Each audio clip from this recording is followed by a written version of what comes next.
steering wheel, pick it up, reach out of the driver's side window, and imagine that you're able to elegantly drive past a waste paper bin, basket, trash can, and just drop those burdens into the trash can as you drive by.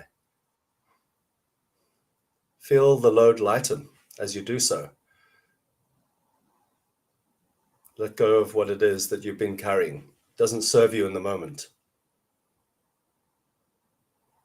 2 more bags to go. Next bag, have a look. What are those burdens?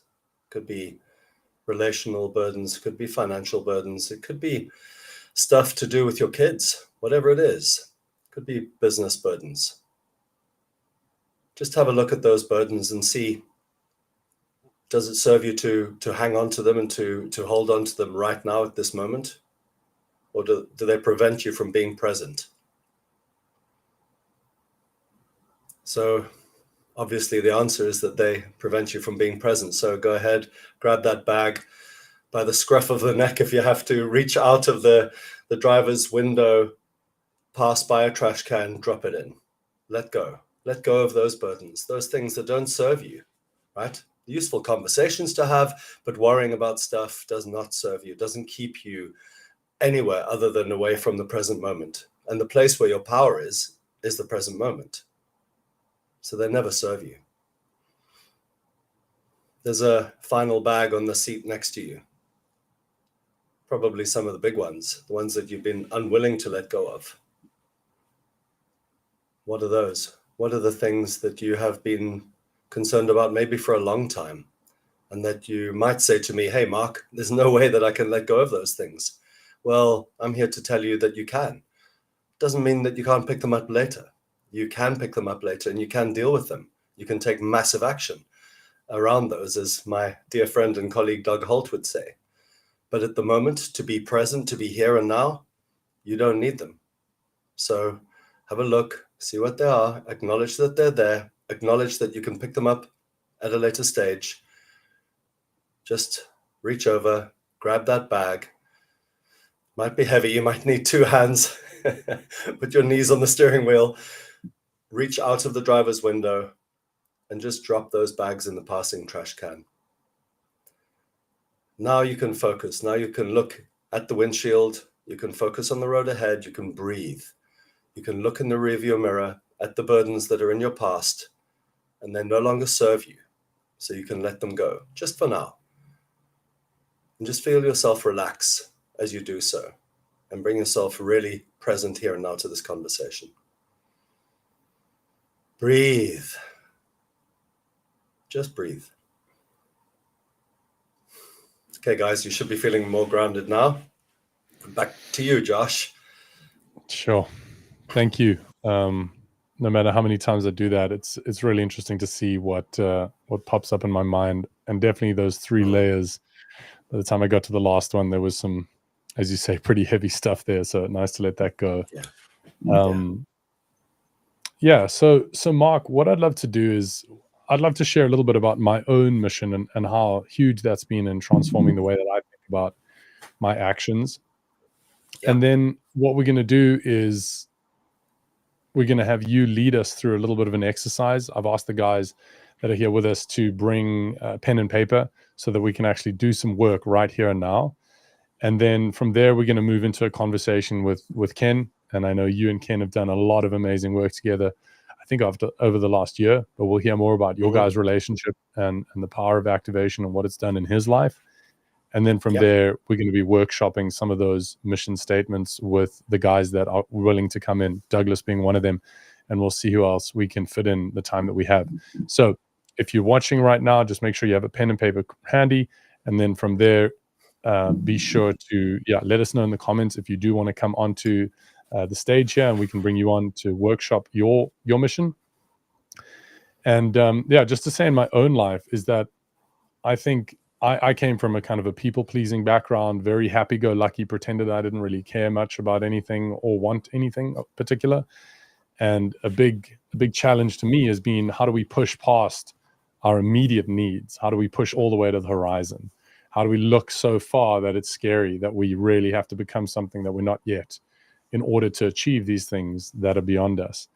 So I thought I'd share where my mission statement is right now. It's a little bit of a different format to what Mark is going to lead you through. And it's definitely been something that I look at every single day. It's above my computer right there above me.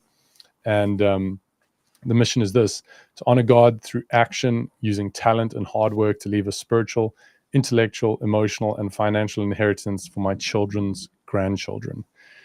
So that's what gets me fired up and helps me do the work that I do. I brought a man into the activation method earlier today, and it was having that kind of sight that helped me to challenge some of his blind spots. So, Mark, as we move through this process, just really looking forward to what you have to bring, and you can really take it wherever you want to go. That's kind of how we roll with our coaches. We trust them. We put them in the driver's seat. We get into the passenger seat and we say, take us where you know we need to go. So, Mark, over to you. Okay, so I love that, firstly, Josh, that intergenerational mission of yours.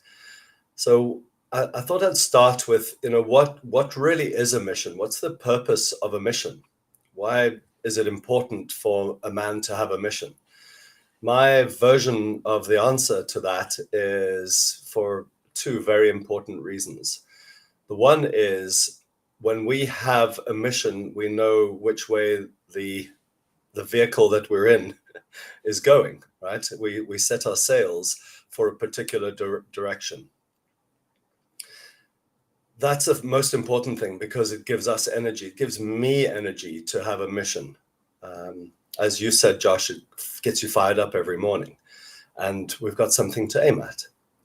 The other really important thing is, if you're in a relationship with a woman, there's nothing more attractive to a woman than a man on a mission. And you spoke about being a people pleaser, Josh. There's a nice guy that's lived in me for many years as well. And what happens when we put others first and others' needs in place of our own and sacrifice our mission is that we lose our power and our potency. When we lose our power and our potency, what happens is that the woman in your life gets into her masculine, because she's got to create some fire. She's got to really move things around in order for her to feel as if there's something inspiring to go at, or that she becomes the home improvement committee, right? She needs to make things better, so she takes the lead. So it's really important for us to be on a mission in order to drive ourselves forward. And I don't mean drive in the sense of force at all. I mean lead ourselves and be inspired, and therefore cast a shadow and be motivational to others. And most importantly, the woman in your life, who can then look at you from afar, or hopefully not too far, and she can say, he's got purpose, he's going somewhere. And that's attractive because it makes her feel safe. So where does your mission come from? Your mission comes from something that's, I believe, for me anyway, is deeply rooted in my purpose of being on this planet. And I love your spiritual aspect to your doing God's work, right, Josh? And I know that you're a man of God. So it could be that. It could be being driven by God's work. It could be being driven by a service mission. It could be something that really is important to you around enabling others. I have a niece with cerebral palsy, so I really have seen my brother-in-law, particularly, his mission is to make her life work. And it's incredible the lengths he goes to. Just seeing him operate and adapt machinery and vehicles and all sorts of things to make her life work. So it can be that. Your mission can be very focused on your family. It can be very focused on your community. It can be very focused on a spiritual mission. It could be focused on growing a business and driving employment. Doesn't matter what it is. My particular mission is, I create a world of conscious fathers. Simple as that. So when I work with men, the majority of the men that I work with are fathers. It doesn't matter if I'm working with a man who's not a father, because sometimes in many cases, he'll become a father at some stage. And one of the ways that I've seen my mission really work its magic has been with my son-in-law, who lost his father at the age of 15. So he hasn't had a man leading him with a mission. Now he looks at me and sees a man on a mission.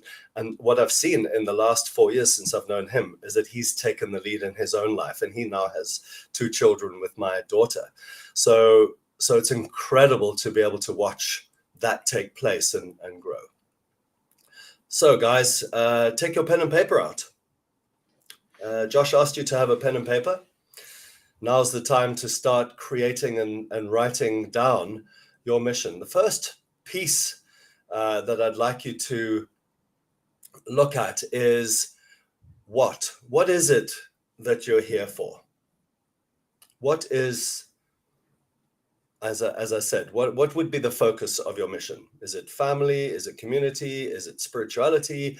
Is it health? Right? Is it enabling others? Is it creating something new and exciting for the world? Is it leading in a technological way? What is it? What's your mission?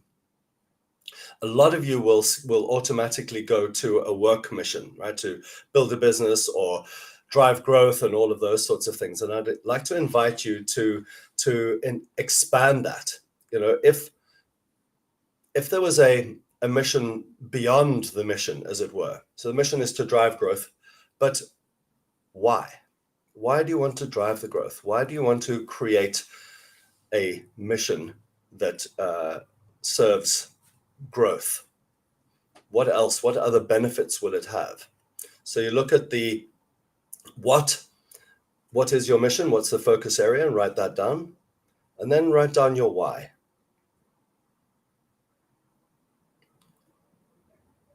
So my what is around fathers, and my why is because I know the pain of not being permitted to be a father.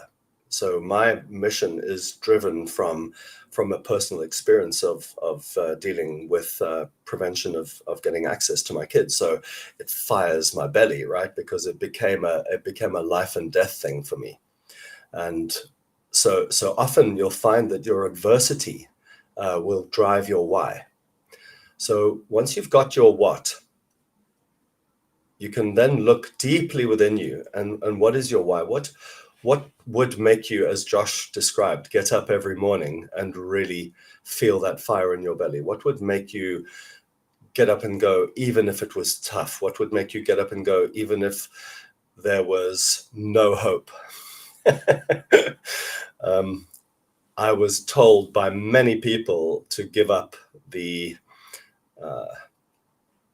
mission to have a relationship with my children. Wait until they're 18 or 20. They'll come to you when they're ready. I just wouldn't. I could do no other. So if your why is around you could do no other because it's that important to you, then you've got something really amazing. If you don't, okay, if you're sitting here going, what's my why? Like, why would I want to drive growth? Why would I want to, build 24 motorcycles out of scrap metal? Whatever it is, right? What is your why? Look back to your childhood. Look at something that inspired you when you were young. Is there something when you were a 10 or 12-year-old kid that you thought, oh man, that would be incredible? So potentially your why could be just a childhood inspiration. It could be something that it would be great if right? And that can be enough. It doesn't have to be something painful. It could be something that, if you look at Elon Musk, for example, he's putting rockets into space. I don't think that necessarily came from something that was painful. I think it comes from a different direction, and I think he's looking at something that will really help humanity. So you have your what, and you have a why, or potentially you have a why. The piece that I wrestle most with is the how. And I guess a lot of you will. And I think, Josh, you and I get to have a different conversation at a different time around manifestation and that kind of thing, because the how can get us stuck as men. We can get into our heads. Sure. The only thing that I would like you to consider now is, in fact, to take the how and to just put it aside and exchange it with who. Who can help you?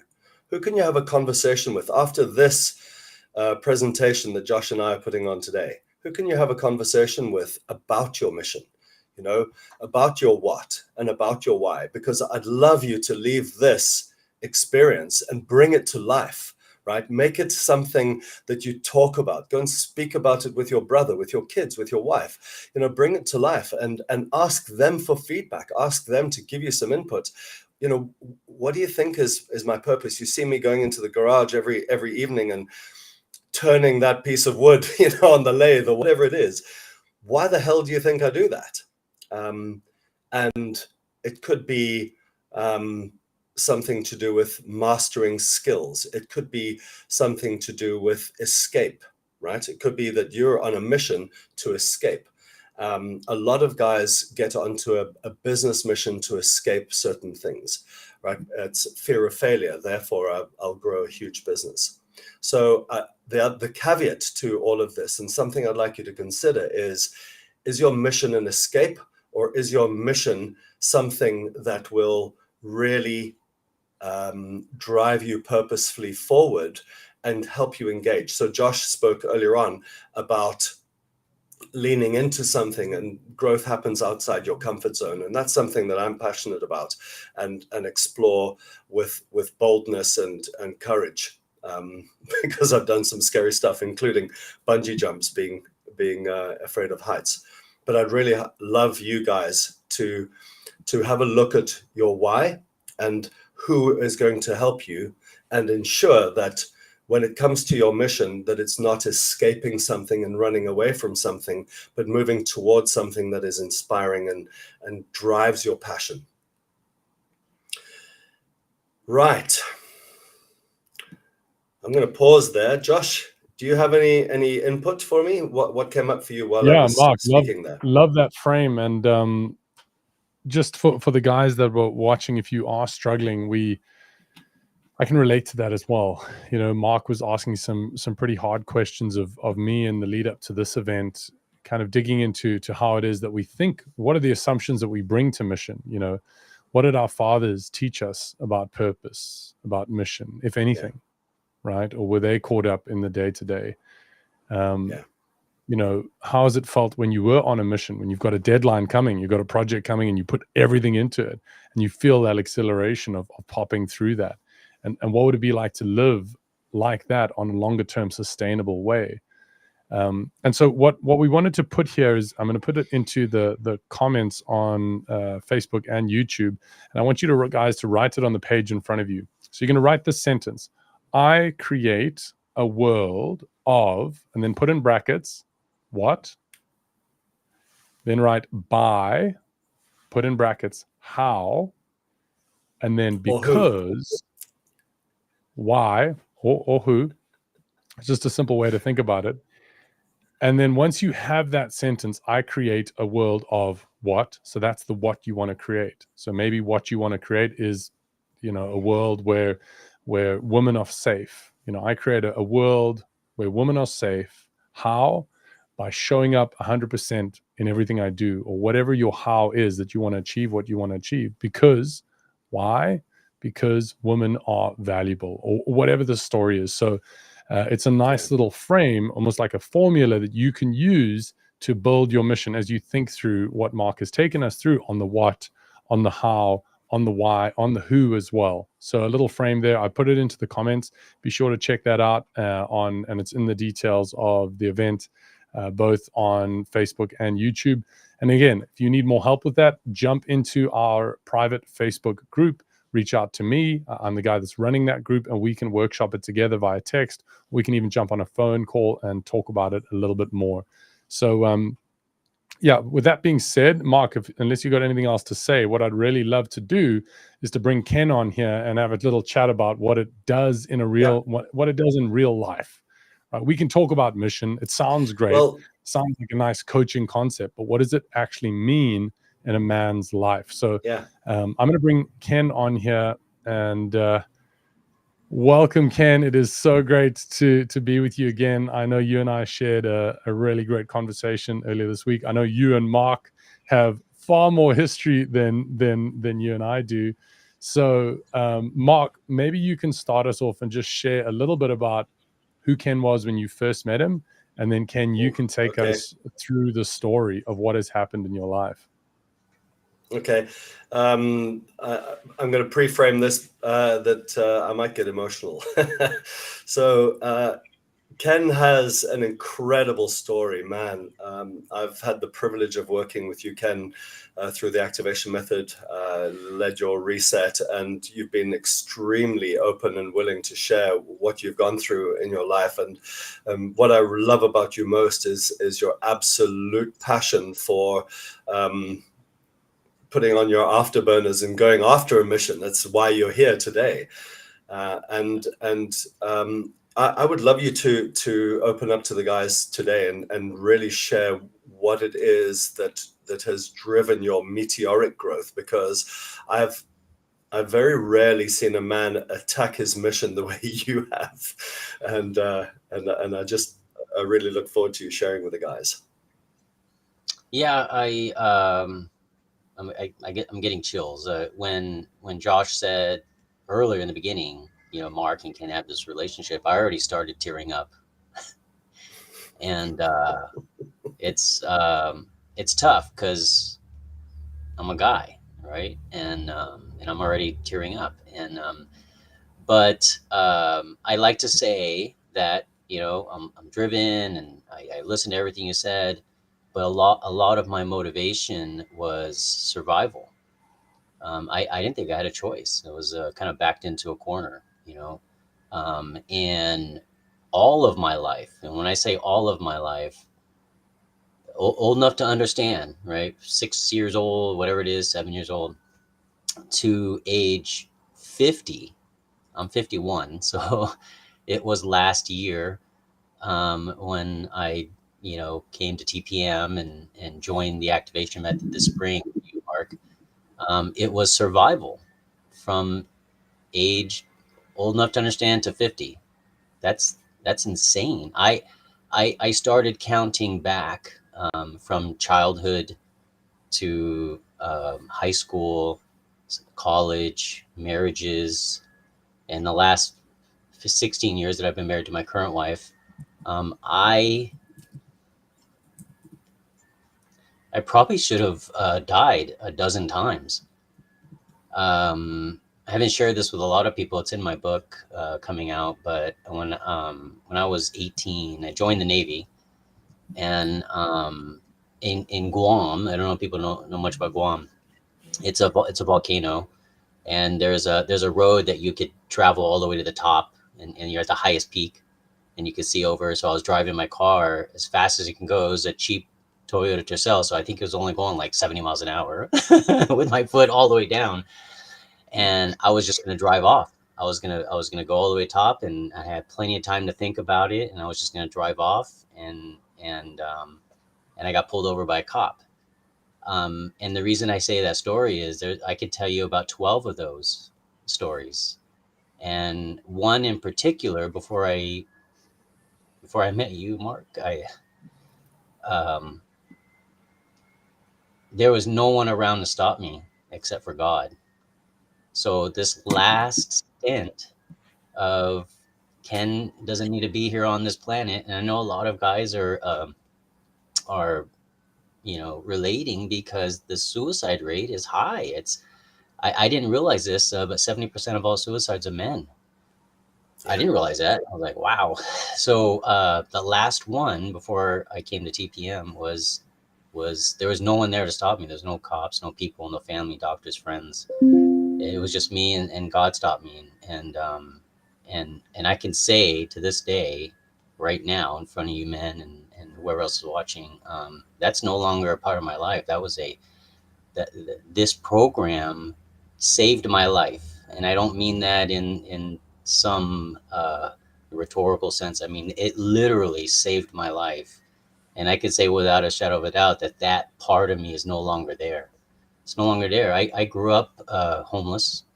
I didn't have a mom, dad, father, pastor. I didn't have God. I didn't have anybody. And most of it was survival, just as it was with my marriages and my 16-year marriage to my wife. And when I came to TPM, um, you're like, just like you introduced me, Ken. I mean, you shot forward, and it wasn't because I'm motivated or I got this internal drive, which I do, but it was that or death, right? And now it's not. Now it's, and that's why I'm here. It's about the boys, right? I want to save boys. I want to save girls through their dads. When I was doing the exercises with the mission thing, and I had my eyes, I was doing the whole thing, and my mission is to save my two boys. They're 11 and 13, and then in turn, I'm going to save them as dads. Um, so the the transformation that TPM provided me, the Powerful Man, our movement, right? Um, there's no magic pill. I thought there would be. And it doesn't matter cost, process, document, checklist. One of the things I do is I research. So I even researched, one of my deaths. It's embarrassing to say, but I did. You can call it cowardly because I was looking for a way that was not painful, that kind of stuff. But anyways, I read books, I dove into podcasts, I reached out to coaches, I read the Bible, I went to men's Bible studies, I researched, and there was a few nuggets here and there. But I think what TPM did at the most core level of just male human nature was they just put everything together into a like I don't know what you want to call it, a system, right? They just said, Yeah. do this, Ken, and trust me. And I have to say, I want to tell everyone that it wasn't just, oh, I think this is good. What's the best case, worst case scenario? Where do I sign? It wasn't that at all. It was part of it. The other part of it was trust. When I first talked to Mark, I said, I got to put a little trust in this guy because I really don't have anything else to lose, but I trusted him. I did the process. And the more I saw results, the more I healed, the more success in my life. And now Mark is like, whoa, slow down again, because I'm like, what's next? Because if he says jump off a bridge, I'll be like, well, do I at least get a cord? Because where do I jump, right? um, so TPM, the coaches, the brothers in there, the men, they're my fathers today, right? Whether they're 70 or 30, they're my priests, they're my brothers, they're my that's who should have been with me. That's who I want to be for my kids, and that's who I want my kids to be for their kids. But that's who it is for me, and that system saved my life. It literally saved my life. Every single area. Mark knows this more than anyone because we've been intimately, we call it coach, student, father, son, friend, whatever you want to call it. That's why I teared up because he's. Have you guys ever seen the movie? It was Tom Cruise and Cuba Gooding Jr. The what's that movie called? Jerry Maguire.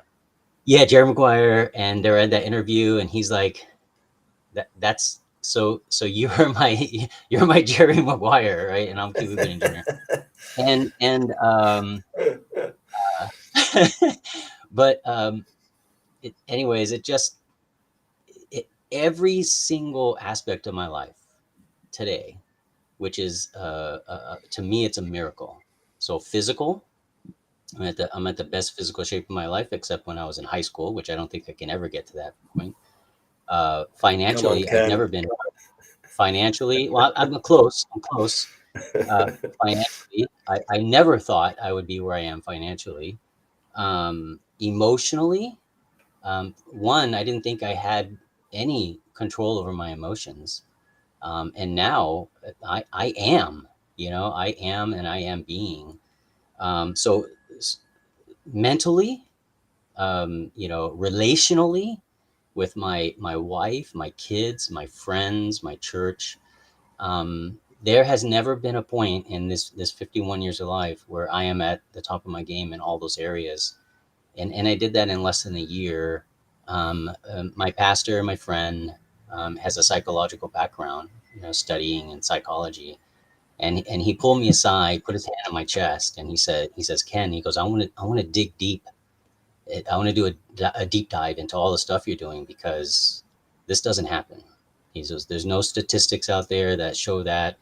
There's no examples of Ken doing this in this short time. It just doesn't happen. He goes, what are you doing? And I'm like, well, is the stuff that TPM doing, is it proprietary? I mean, can I just, but do I just tell them what, and it really isn't a book, or it's a process, right, Mark? It's Yep. showing up every week. It's being transparent. There's a little bit of trust, a little bit of faith. It's doing the work, Consistency. consistency, a little bit of discipline. But Yeah. the thing is I had a lot of those values even prior to that. I just didn't know. I didn't know what to do. You only know what you know. And I still think I have a long way to go. But life is just like I, I don't know. What do you want to say, Mark? I Life's have a good. question for you. Yeah, I'm good. Yeah. Yeah, you are.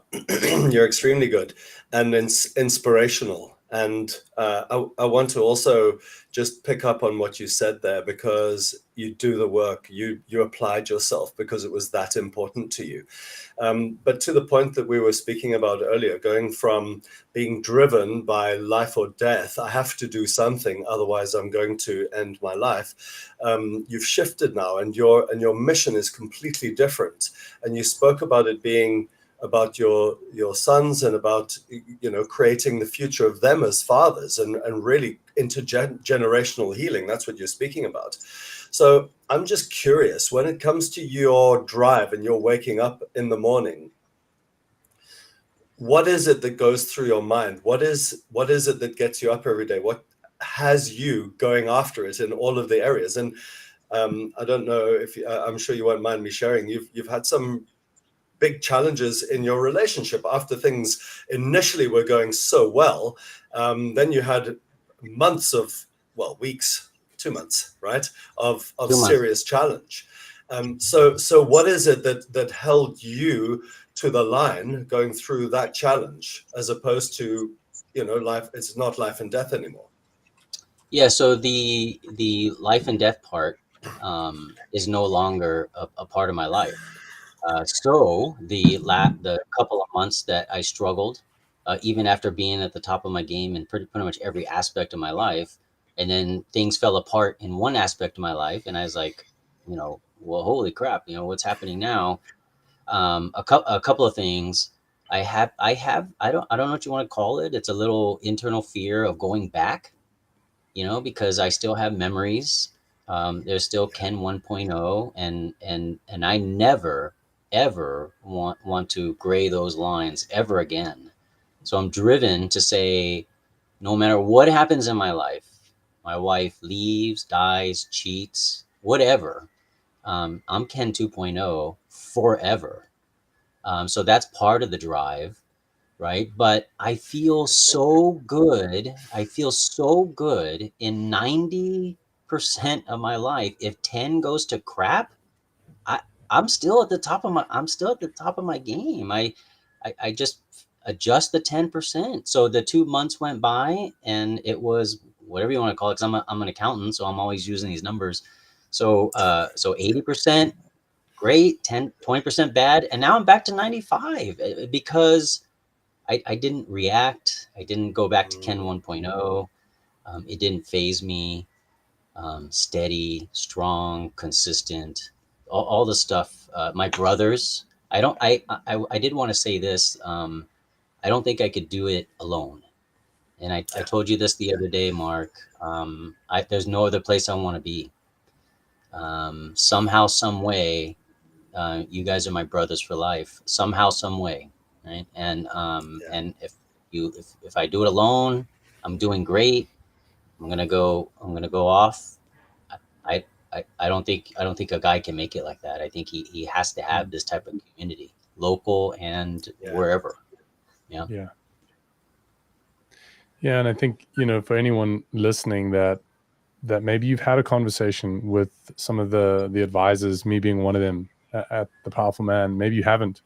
I actually had the initial conversation with Ken, and to see him now is just it's just amazing. And I think so much of what you said there, Ken, had to do with sharing the load, right? Just being in it together, having this kind of Yeah. mentorship that you've had from Mark, and now friendship, now kinship. It Yeah. moves beyond these initial structures. But for the guys that are watching right now, whether putting your hand up is joining the activation method, or it's applying to join our private Facebook group where we've got thousands of guys that are grappling with this stuff, or it's, putting your hand up to have a conversation or just a direct message chat, there is an action that you can take that is within your reach that you have, sorry to say it, no excuse not to Yep. take. You Don't have be no sorry, excuse Josh.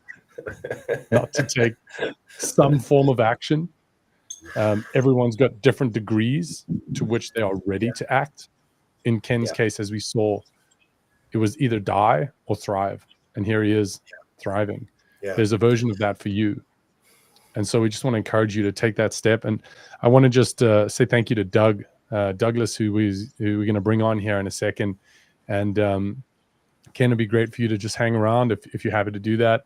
Yeah. We'll just leave you on the stage as well because you've walked this path. You might have something to say, and hopefully Douglas can bring us some of his mission or something. It doesn't have to be any particular thing. Whatever he wants to bring, we're here for.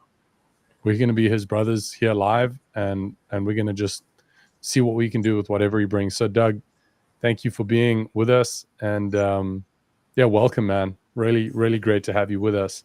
So I'm going to just hand you the floor, Doug. Like, why are you here, and what can we help you with? Oh, well, thank you very much. Can you guys hear me?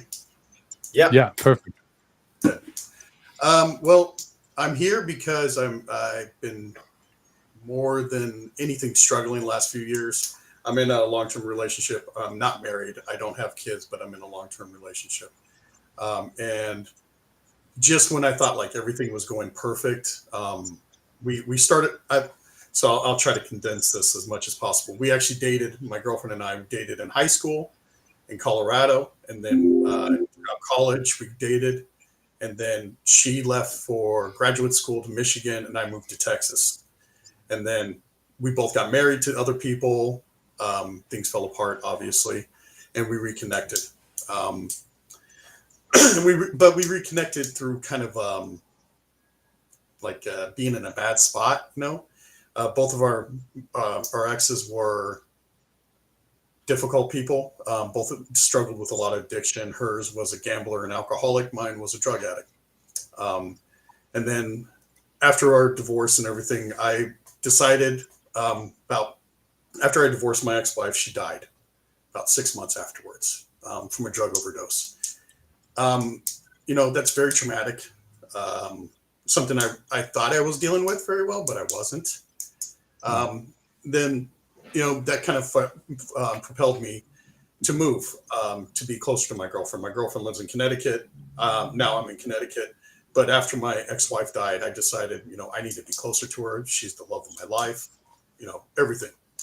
Kind of did a step up with, I moved to Philadelphia first when I got a job offer there. The pandemic hit, and I was 10 weeks in Philadelphia, not having friends, not having family, not having anybody around me. And I realized, I'm pretty introverted, but I realized I needed that type of socialization. So I made it my mission to get closer to my girlfriend, found a job in Connecticut, boom, moved. Well, up here, and I thought things were going really well, doing pretty much what my dad did. He taught, my dad's a great guy. He was a great father, but in retrospective, he wasn't a great husband to my mother. My mother's also an extremely difficult person, but fast forward, I thought everything was going well. My girlfriend says to me one night that, I really miss our conversations when you were in Texas. And to me, that was devastating. I was like, you wanted me to be miserable so we can connect still? Because I was super happy. And we reconnected on kind of like a misery level, I guess. We were both supporting each other. We both understood each other. We didn't have to explain what we were going through. And when my ex died, a lot of that just kind of went away. I didn't have to deal with it anymore.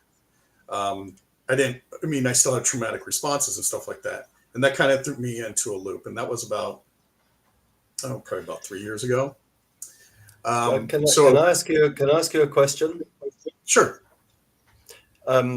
Just in the interests of really getting to the core of what's going on, what is the question that you're grappling with? I get that there's a lot of story and history, and I understand that, and the trauma that you've dealt with.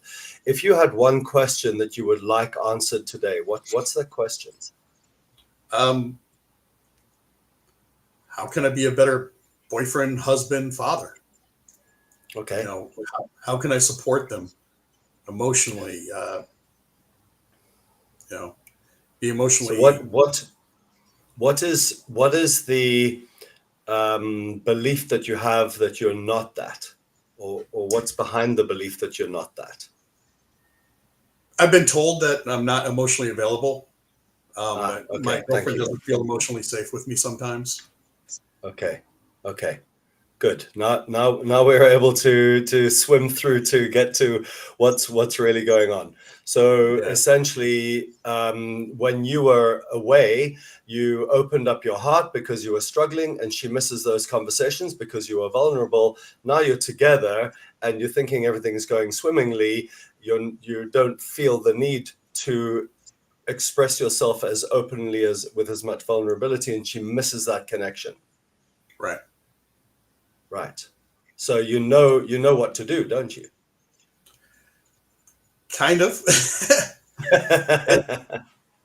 It's like, it's hard. It's hard to describe sometimes. It's just like, I try to be open, but I also try not to be overly negative. I want to be positive. Okay. Yeah. Okay. So that's I think a teaching piece for a lot of guys who are potentially watching this. We think as men, we've got to be stoic. We've got to be strong. We've got to shield our women from pain or from burden, etc. And a lot of guys make that mistake. So how do I be a better father, husband, boyfriend, partner, and be emotionally available without burdening her, right? Without feeling or seeming or appearing weak. Would that be a useful frame for you? Not so much weak, but as being needy. Okay. So you don't want to be needy, but you want to be emotionally available so that she can connect to you. Yeah. Okay. If you were to just tell me, how often do you listen to her, to what's really going on with her? I try to almost every day. I ask, like, at the end of the day, we don't live together, so it's I've been trying to make it more of a habit to actually call her instead of just message her, and want her to, hey, how tell me far about away your do day. you live? About 5-10 minutes. Okay, so I'm going to challenge you straight off the bat. Get off texting her, get off phoning her, get in your vehicle or take a walk and go and see her. Okay. Get physically into the same space with her. That I think will make a big difference. The reason I'm saying that is because she can feel your energy and she wants to connect. It makes sense to me that you connect physically, right? Sometimes, yeah. I mean, by nature, I'm very structured for my job. And so I try to schedule everything out. Like, we schedule out at least one dinner a week to kind of throw like a wrench into it and just like show up at some place that's like totally out of my nature. except for we're going to do that today, which is weird, but and I'm starting to have actually more of a busy life. I've actually, after 4 years, 4 years here, I'm actually started making friends, which took forever. Great. It seems like. Yeah. So I have more options. I don't really have like the buddies that I can go out and just hang out with, but I'm starting to meet more people and be able to have like conversations, have some things to do besides sit on my butt and play video games or read or study for whatever certification I'm going for. So it's giving me a little bit more. What is your mission? Don't know. That's what I was noting before. I'm like, I'm not really sure what my mission is. I know what I'm good at and I know what I like. I don't know if I have a mission. So what are you good at and what do you like? I'm really good at, I'm a project manager and a system administrator by trade. So I'm really good at seeing the big picture and organizing it to make sure that we can go from point A to point Z in a good amount of time and try to make sure everything's checked and all that. I'm not really getting into the details too often, but I'm very good at the high level drive. So what do you love? I love IT work, really. Okay. If I get a project and I can understand what the person wants, what the customer wants, and I can envision it and come up with the best solution for them that's not overly pricey. I'm not going to give them the most expensive one, but I can give them a solution that will work perfectly for them and also be expandable within their budget. Okay. And to see that at the end I love it.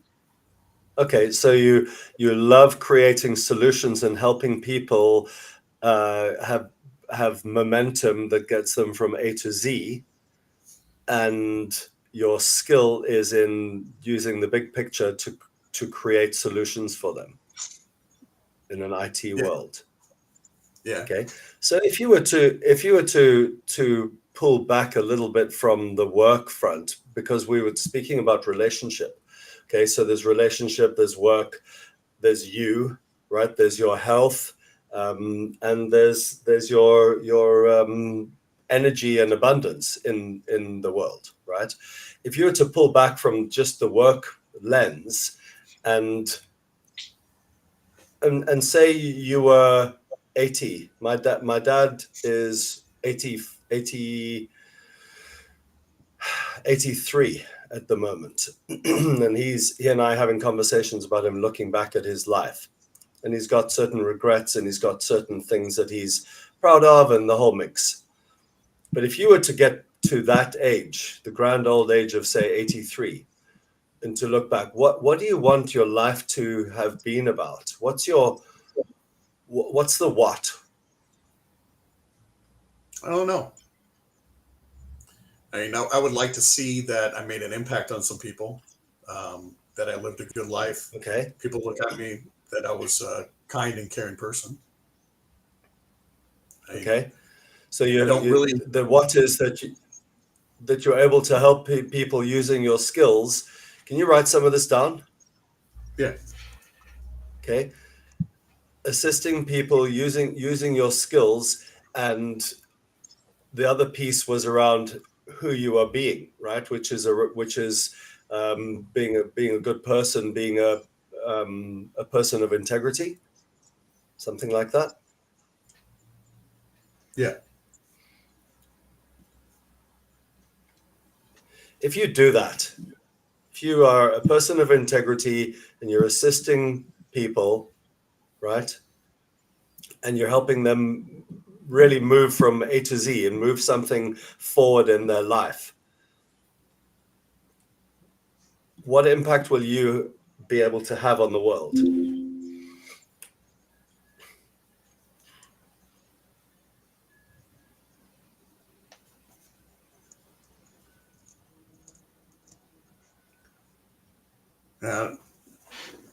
Not sure right now. I'd have to do some introspective on that, some journaling, try to figure that out. Maybe Josh or Ken can jump in here, because what we've been speaking about is your mission is either driving you because you want to move away from fear, poverty, homelessness, pain, rejection, whatever, or towards something which is passion, sharing, teaching. One of the things that happened to me in my life was that somebody asked me why I'm here, and before I even thought about it, I said I'm a teacher, and at that stage I wasn't doing any coaching, so I had no idea where that came from. So sometimes your mission, you said that you're structured and that you're an introvert and that you want to help people through tech and IT. So I get that it's really difficult from a micro lens. So Josh, can you guys see anything here for Doug which would assist him to have a bigger vision for himself, a bigger mission? Yeah, I could say that for me, everything was cloudy until I fixed some of the stuff in me. I came to TPM out of survival, thinking that I had to fix my wife, I had to fix my job, I had to fix this. And then it quickly turned into, no, Ken, you need to fix you and the rest will follow. So I think if I were in your shoes, I would say, what do I need to do for me to get clarity? And there's a process for that. TPM provided that for me.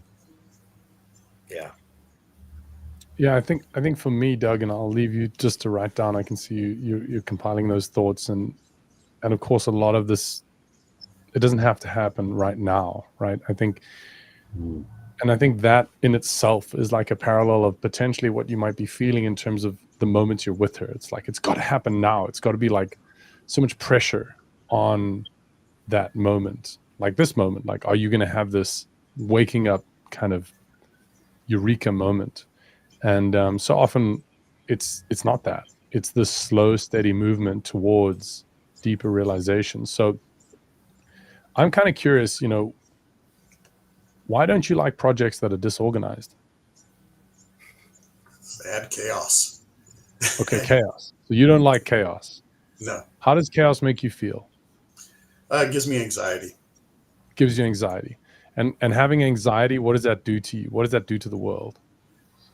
Makes you feel powerless. Okay. You're not good enough, all that stuff. Okay. So when the world is chaotic, you feel anxiety and you feel powerless. Do you feel like that when you're with your girlfriend at all? Depends on the day, really. Okay. So sometimes I feel like I'm a million miles away, I'm isolated. Other times it's the greatest feeling in the world. Okay. So I think the challenge that's coming up for me and what I see in you is that you're very good at thinking. And maybe you're not as good at feeling. And when you're downtime from work, you're spending time thinking. You're playing games, right? It's still thought. It's still engaging that mind. So my challenge to you is, how do you create the opposite of chaos, which is order, right? The one way to do that is with your systems, it's with your IT, it's with logic, it's with your brain, and looking into the future and creating this path. What would it look like if you were to create that kind of systematized calmness with your body? What would it look like if you walked into a room and people's anxiety was lifted because you were there?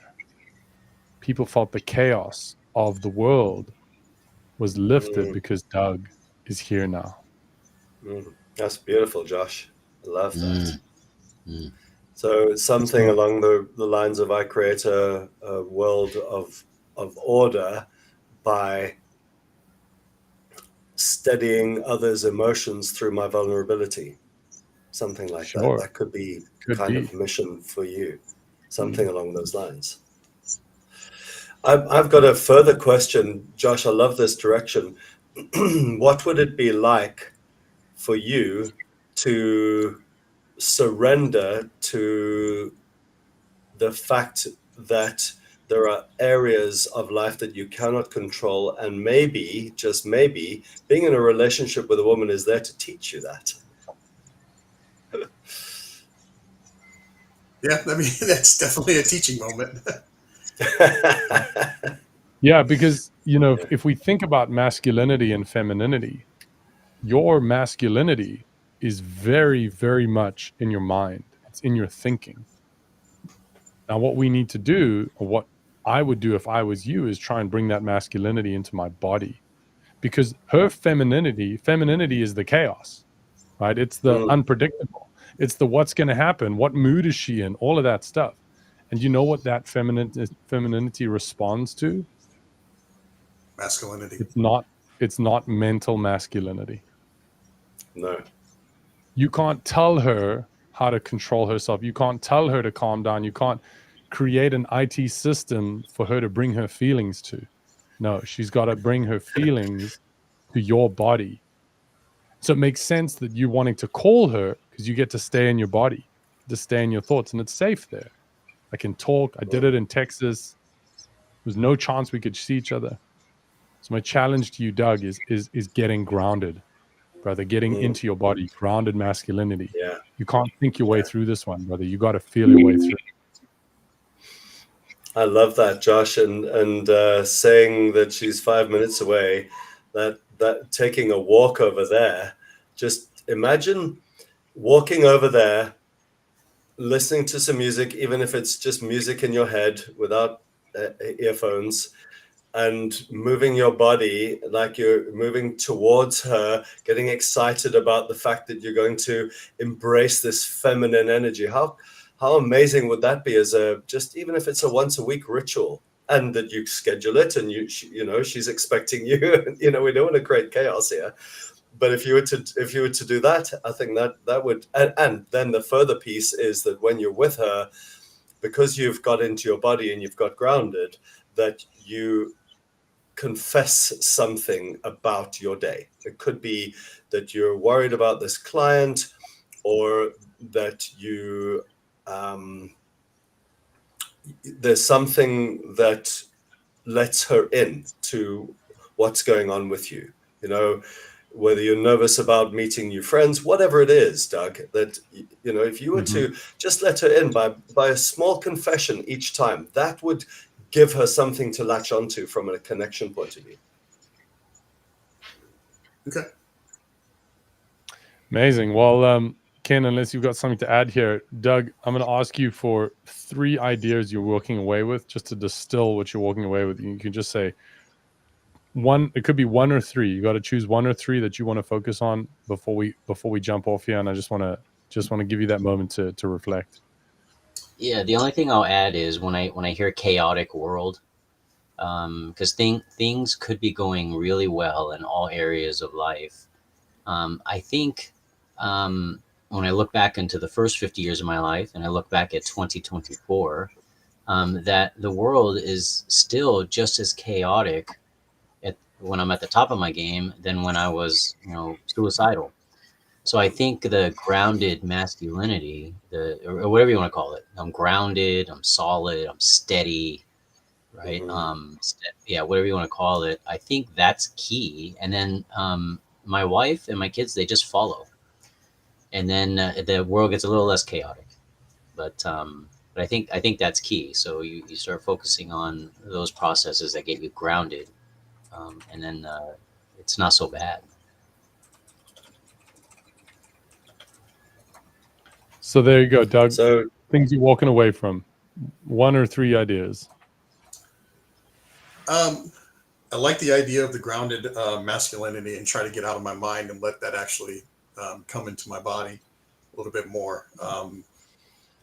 And I also like the idea of just kind of like making the time with my girlfriend to have the personal one-on-one time, instead of having such a structure that, instead of visiting on the weekends and like 1 or 2 days a week, just kind of when I have time, I can be there and just be present with her. yeah.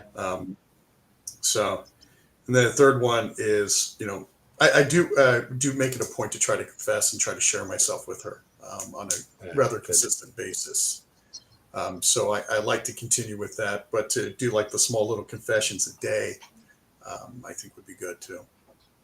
Yeah. Amazing, brother. Can I leave you with one more thing? Sure.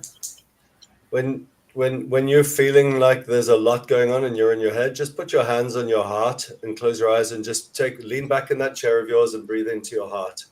That'll just help you get into your body. Yeah. Okay. Well, guys, it's been an awesome conversation. I'm really Yeah. grateful to you, Mark, for coming and spending some time with us. I appreciate all the experience that you bring. And Ken, thank you for your story, for sharing it with us. Some of those things I've known, some of those things I learned for the first time today. Can't wait to read your book. That's going to be amazing. So we look forward to pushing that out to the community when you're ready. Doug, my challenge to you, brother, is to get it done. And if you're not getting it done, to ask for help, because you don't have to know everything yourself. I saw a message from Michael Sanders, who's one of our men, and he had some ideas for you. I've challenged him to reach out to you, so he might do that, he might not, but you could always reach out to him, right? So with that, we leave you from this TPM live show. It's been a really great conversation about purpose. It's taken us in all sorts of directions, and I'm just so grateful that we have a platform to do it. If you are watching this recording and you think that, hey, maybe it's time for me to get some coaching, please do reach out, put up your hand, whether that's a direct message to me and in the Facebook group, or just to another man that you've seen post something interesting. Please do. Awesome to hear from Chris. Awesome. This is the line of scrimmage. Love it. Yeah, this is it. Step to the line, ask for some help, regardless of where you are and what that looks like. You have no excuse not to. We've all been in really tough spots and we didn't pull ourselves out. We asked for help, and something or someone came to our assistance, and that's what's going to happen with you. Final word from Mark Smith, our activation coach for the day. Just gratitude, deep gratitude to you, Josh. What an incredible platform you've created here. Thank you. Wonderful job. Ken, for providing your time and being here. Bless you, brother. And that journey that you're on inspires me every day. And Doug, for your courage and just showing up here. Appreciate you leading in that way and putting yourself out there. Great way to show up. Awesome, guys.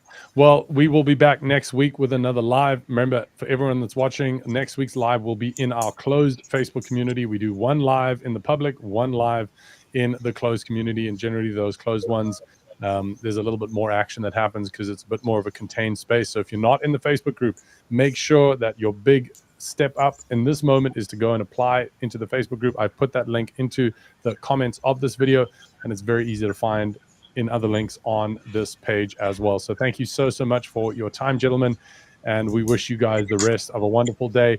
And as our good friend and mentor Doug Holt says, in the moment of inspiration, take massive action. And the one I'd like to add in there is take massive imperfect action and get it done.